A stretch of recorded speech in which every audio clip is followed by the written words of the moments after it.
Hey, what's up, YouTube? This is DFishFan, and this will be my first Deck Doctor DFishFan segment. So, shout outs to the person that gave me the name. I forgot who it was, but go ahead and comment in the section below. Alright, so, what I'm pretty much going to be covering in this video is everything that you want to and should know about a certain deck. I decided to do Flamvell Cat first, since it's pretty simple, and you guys can get the basics of what I'm looking for with this segment. So let me go ahead and get right into it so I don't waste any time. Um, Hold on, let me go ahead and be right back. Alrighty, I'm back. So, first off, I want to talk about playing against it. Uh, the main thing you got to worry about with the Flamvell Cat deck is synchroing. So if you focus on, obviously anti-meta decks will do well since they usually negate special summoning and graveyard, which this deck utilizes both. So it's a pretty quick deck. Like they can strike in one turn and take out your life points with some quick synchroing and blowing stuff up. Um, the main thing that you're gonna want to do is watch out for their fire dogs, because that's what gets their deck rolling. They run 3 Flamevale fire dogs and get instant Stardust out, and that is hurtful because Stardust messes up your plans. So let's go ahead and go to running it. Running it, there's a couple staples. To start off with the synchros, you have to have an Arcanite, you have to have a Stardust. Um, like this would be the most basic generic version of this deck, but nonetheless, these two are vital. Arcanite instantly blows stuff up and can be a beater, so it's good to have an option. It's good to have an option with this card. And Stardust obviously is one of the best synchros, if not the best, and negates pretty much anything that you have to worry about, and is a 2500 beater. Some other ones, some other synchros you might consider: Black Rose, Goyle, Brinac, just staple, and whatever else you might use. Alright, so on to the main deck staples. I recommend 3 Magicians and 3 Fire Dogs. This is an instant level 8, in most cases Stardust. And so you have to, this is your main engine right here. Roll over a monster. 1900 beater rolls over mostly anything except spies. So Flamevell Magician, you special summon him, you get to attack if there's space, and then Synchro for level 8. Alright, now say they got rid of them. It's okay, because the main thing, the main card you don't mind having in the graveyard is Flamevell Magician. Fire Dogs, you kind of want them on the field, but if they get destroyed, it's okay. Because of this card, Rekindling, which special summons them all Flamevell as possible until the end of the turn. So, you get instant monsters back. Instant level 8s, pretty much. Best case scenario, you bring back 2 pairs of these, synchro for 2 more Stardust. It is possible with this deck to get 3 Stardust, and that is very scary for your opponent. Okay, so that's a Flamevell engine. That's one of the main engines in the game right now. You can pretty much sprinkle these 3 cards, 3, 3, 2 usually. So these 8 cards into any deck, make it Flamevell and make it successful with instant Stardust. Alright, so let's go to the Rescue Cat engine, which heavily relies on, obviously, Rescue Cat.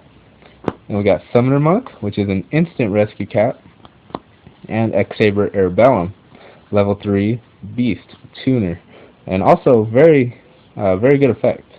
So that also comes in handy. So we have Rescue Cat. You sacrifice. Okay, start out with Summoner Monk. Discard a spell. Special Rescue Cat. Tribute for 2 Erebellums. 2 Erebellums. Synchro right there for Arcanite. Blow up 2 cards on the field, or have a 2400 beater. So this has been noted as one of the best synchro engines in the game, and this deck actually utilizes both of the two, in my opinion, the two best synchro engines in the game, which makes it so dangerous because synchro monsters are the most powerful, on the side of like Dark Armed and stuff like that. But Stardust, Goyle, Brio, Black Rose, you pretty much have an answer for anything your opponent throws at you when you can synchro for anything, and that's very important. Um, this Let's go ahead and go on to the next strategy, which is your Gravekeepers. Now this is a tech strategy, I guess you could say, a little mini sub strategy. Um, Spies are almost a staple, I would say. 2000 beater, very hard to run over. Probably one of the hardest in the metas.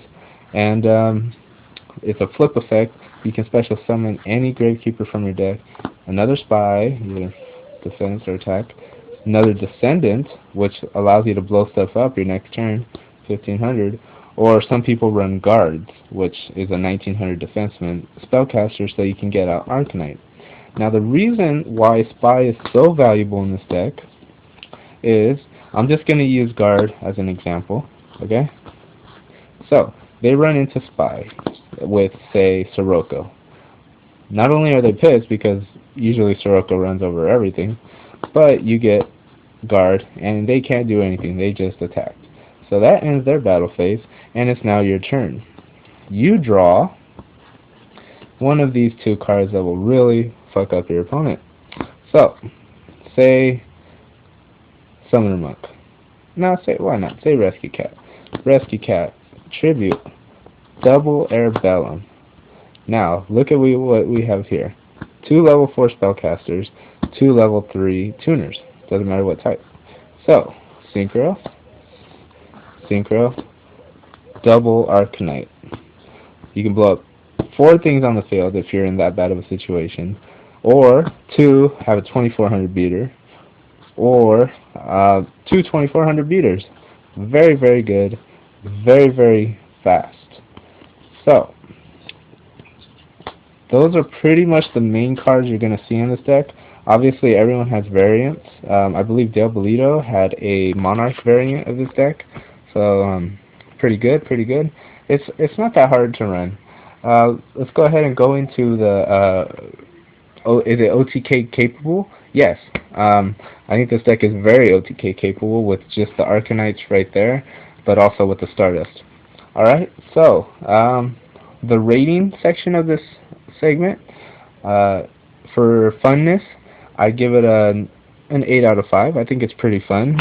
Synchroing is always fun, but the fact that you run Rescue Cat is always fun. Summoner Monk, just instant tuners, synchros, very, very fun.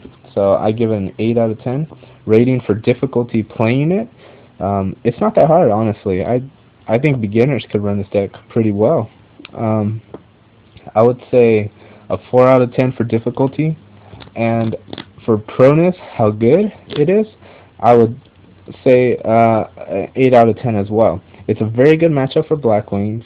Blackwings seem to struggle against this deck, but it can run into some trouble with some dead draws, and yeah, I would say an 8 out of 10. 8 out of 10. So, for my final diagnosis, since this is the Deck Doctor DFishFan right here, I'm going to say that this card is a very, very useful deck, and don't be surprised if it doesn't go away. Unless the ban list hits it, which I have a feeling it might, this deck is going to be around for a while, and I think people are going to find a way to improve it even more. So, that being said, hope you enjoyed the first version of Deck Doctor DFishFan. Just making this video show you guys what I'm thinking about for the segment. Go ahead and comment below with which deck you want to see next in the next segment. And yeah, I hope you guys enjoyed. So, this has been DFishFan, and later doodle.